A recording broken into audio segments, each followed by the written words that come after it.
अस्सलाम वालेकुम, कैसे हैं आप सब। आज हम बनाने जा रहे हैं बहुत ही मज़े का कीमा पराठा, जो कि सारी की फेवरेट और स्पेशल डिश है। बहुत ही लाइट रहती है और बहुत मज़े की बनती है।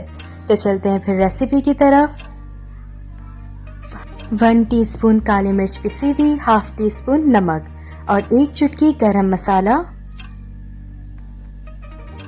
1 टेबल स्पून घी,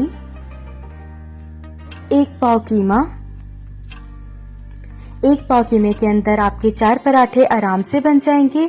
अगर आप 1 पाव कीमे से ज़्यादा क्वांटिटी में कीमा लें तो मसालों की क्वांटिटी भी डबल कर दिएगा। साथ ही मसाले मैंने कीमे में डाल दिए और इसे अच्छे से मिक्स कर लूँगी। यहाँ मैंने पेड़ों को बेल लिया है।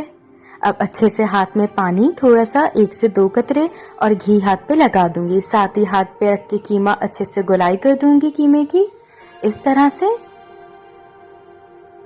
इसे अच्छी तरह से सेट करके पेड़े पे रोटी पे डाल देंगे,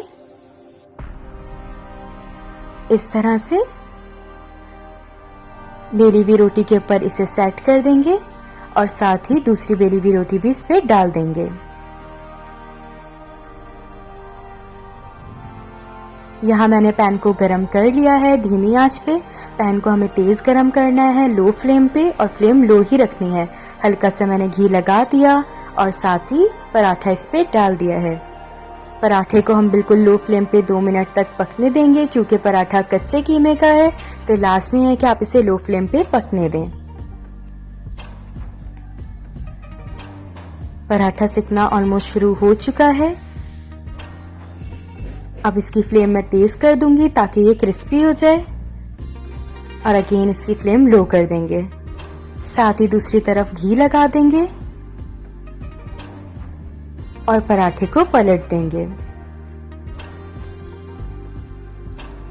दूसरी साइड से भी इसे सिकने देंगे लो फ्लेम के ऊपर 2 मिनट तक, ताकि कीमा अच्छे से गल जाए, कच्चा ना रहे और पराठा क्रिस्पी बने।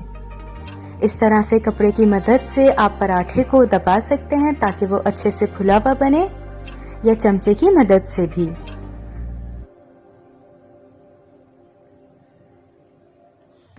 ऑलमोस्ट पराठा दूसरी साइड से भी सिक चुका है। अब मैं इसे निकाल लूंगी। ग्रीन चटनी और केचप के साथ सर्व करूंगी। ग्रीन चटनी की रेसिपी आपको मेरे YouTube चैनल पे मिल जाएगी।